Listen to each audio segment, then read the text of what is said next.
Welcome back now. 1993 Mumbai blast convict Yakub Memon has been executed in Nagpur Jail.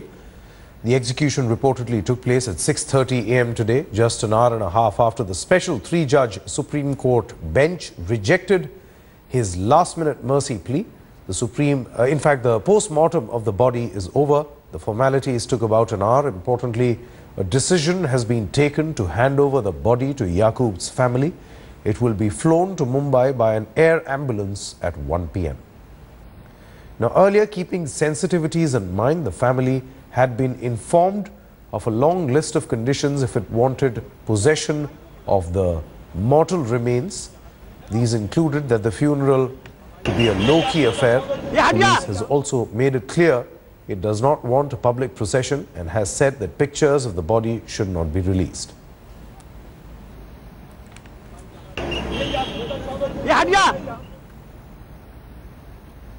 All right, former top cop of Maharashtra Police, Mr. P.K. Jain, now joins us on this broadcast. Mr. Jain, I'll ask you a question particularly with regards to the law and order situation. Do you think that under such conditions, the steps that have been taken by the Maharashtra Police, are the most optimal?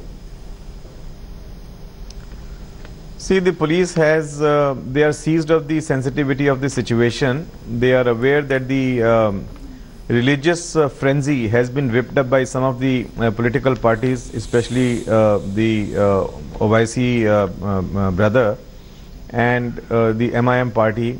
Some people are certainly going to try to take advantage of the situation.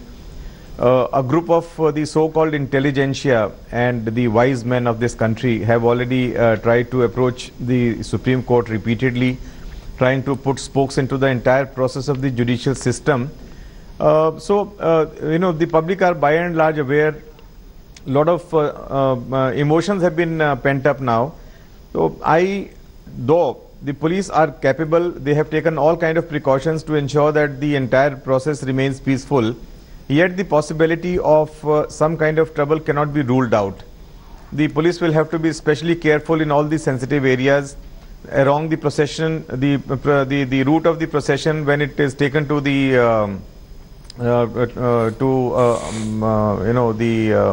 wherever it has to be cremated or buried. The police will have to be extremely cautious about it. A large deployment, both in terms of intelligence officers and men and in terms of uniformed personnel, have been kept at hand. They have been deployed. So I'm sure the police has taken adequate care. But in all such situations, it cannot be ruled out that there could be trouble. I would cite only 2-3 examples. What happens? A small group of people starts some kind of trouble in the entire procession. And looking at the sensitivity of the situation where it is a funeral procession, the police are at their loss of wits whether to use force in such a situation or not, because the occasion does not warrant a use of force. At the same time, the force has to be used because the situation warrants it. And eventually somebody from the police administration becomes a victim of the situation. Right. And this has been happening all the time. This may happen even today. Though I am sure that the police will be able to handle the aftermath of the situation also. But when it builds up, I am still reminded of the Azad Maidan fiasco, where the situation got out of hand within minutes. And the officers, by the time they decided to take action, the lady police constables were molested. There was a lot of media vans were burnt. A lot of damage was caused to the police force and all that. And for a long time, it took us a long time to get the morale of the police force back on the rail. A situation like that can never be ruled out. And there are people like OIC who are, spewing hate speeches. There are many other people who have been now discussing the issue of the death penalty, right, whether death penalty should be given or not given. It's all pointless. I feel that these people are enemies of the nation. The country has taken 22 years to arrive at a judgment like this. Okay. And at this stage, you whip up a controversy like this.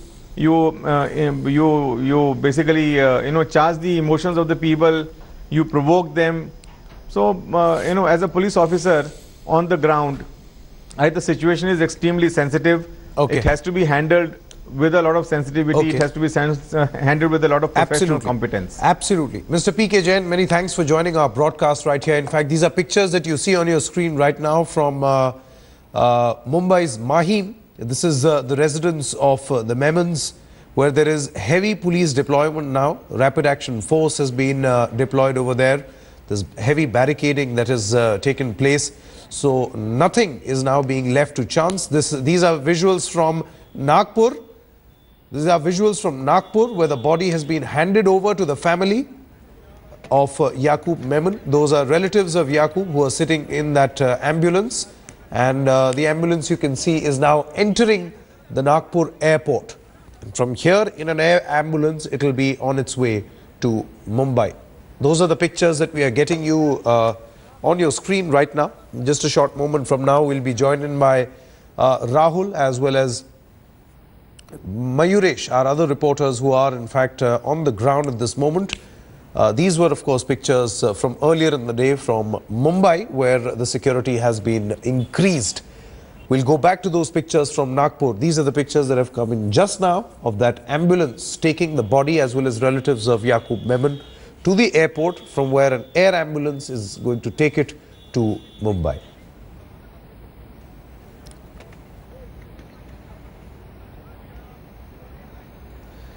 We'll try and get in a word from Rahul Kamal in just a short moment from now. But there was a lot of suspense whether the body will be handed over to the family or not. It is now increasingly clear that this decision has in fact been taken at the highest level in Maharashtra by the establishment, that the body will be handed over to the family for the last rites after the hanging was complete.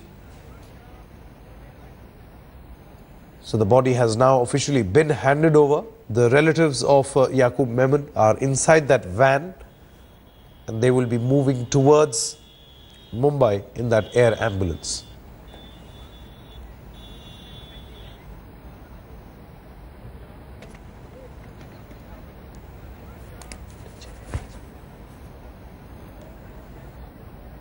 Now, Yakub will be buried in Bada Kabristan in South Mumbai's Marine Lines area, a location from where Viren Gunawat was reporting live about the security steps that have been put in place. We'll try and see that report also in just a short while. Let's quickly take a look at this report that Virendra, our reporter, has sent. The Mumbai Kabristan, the Mumbai Bada Kabristan is completely ready for Yakub Memon's body.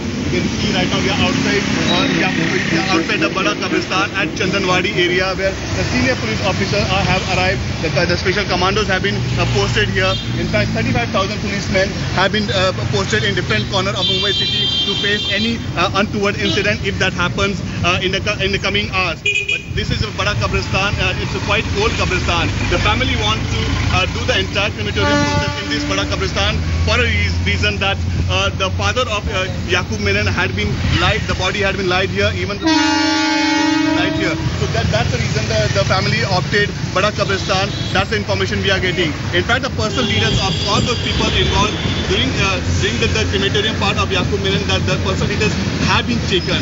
So overall, the entire Mumbai city has been completely cleared by 35,000 Mumbai police, and in fact, the Bada Kabristan is also ready to face to see the judge lay down the body of Yakub Memon at this Bada Kabristan. With camera person Mangesh Amre, this is Virendra Gunawat in Mumbai for India Today.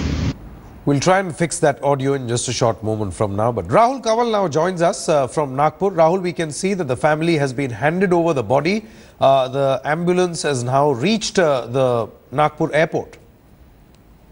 That's absolutely right, Sanket. Moments before now, Yakub Memon's brothers have taken his body to the airport, where a special air ambulance is on standby. An extraordinary gesture this by the government in Maharashtra to ensure that this didn't become a public spectacle of any sort, that this would stay entirely in the control of the government authorities. And therefore, the special ambulance has been arranged. The body will be taken to Mumbai, and a list of people has been prepared. This list details those who will be allowed to attend the funeral. This was one of the conditions that were laid when it was decided that the body will be handed over to Yakub Memon's family, because the government was very clear that this couldn't be a tamasha, that there can't be politicians coming in chanting slogans with their group of supporters. There couldn't be sloganeering. They were very careful about that. And therefore, it will be a very, very private affair. And the family is so far cooperating. And I think, we must also, just for a moment, spare a thought for the family. This is hour of grief for them. And they should be allowed to mourn without having to witness this whole thing being turned into an even bigger tamasha than it already is. And therefore, very, very specific arrangements being made. There are several lines of cops who've been deployed all along the route. I'm also heading to the airport right now. We have an independent flight to Mumbai. I see this huge convoy of people around me, police personnel who've been deployed. And I think they've been very, very careful. Last night was an absolute disaster with people chanting slogans right outside the jail premises. Section 144 being violated in totality. But since the morning, they were very careful. The moment anybody assembled, they were very quick to move these people away. And that's something that they've been very, very careful about. People also have been very guarded. They've been very guarded and they've been very careful. So, not seeing the kind of sloganeering that we were seeing last night, far more mature response being seen. And I think the family also cooperating by agreeing to the conditions laid down by the police and the government going out of its way. Remember